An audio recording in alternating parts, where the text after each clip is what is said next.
Hello అనడం రాని అమ్మ. కొడుకు ఫోన్ ఎత్తగానే అన్నం తిన్నావా అని అడుగుతుంది.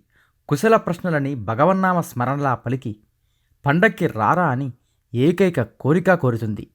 కోడలు మనవలు అంతా వస్తారన్న మాట విని ఆ కళ్ళల్లో వెలిగిన జ్యోతి తిరుగు ప్రయాణం వరకు మెరుస్తుంది.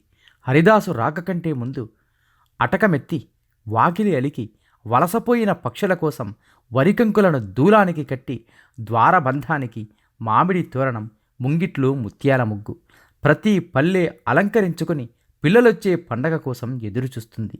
మనవల బుగ్గలు గిల్లి కొడుకు డొక్కా తడిమి కోడలు చేయి పట్టుకుని ఎప్పుడు తిన్నారో ఏంటో ముందు మొహం కడుక్కురమ్మన్న అమ్మ ముందు బాసీ పట్టు వేసుకుని చెరుకు పానకంలో మినపరొట్టె ముంచుకు తింటే ప్రాణం బతికి లేచొస్తే, ఆఫీసులో బాసు ముందు కోల్పోయిన పౌరుషం డింకీ పందెం కోడిలో చూసి ఆనందపడి పండని పేకాటలో టెన్షన్లన్నీ వదిలించుకొని అర్ధరాత్రి దాటిన స్నేహితుల మధ్య జల్సాలో కోరికల ఆకలికి తెల్లారుతుంది.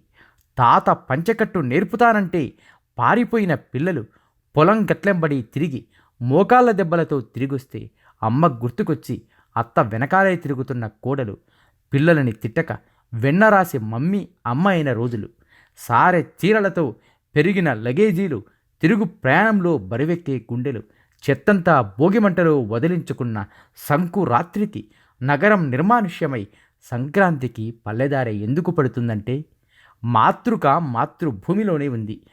పండుగలాంటి మనుషులను కలవడానికి ఉత్తినే సంక్రాంతని పేరు పెట్టారంతే. మీ బీవీఎస్.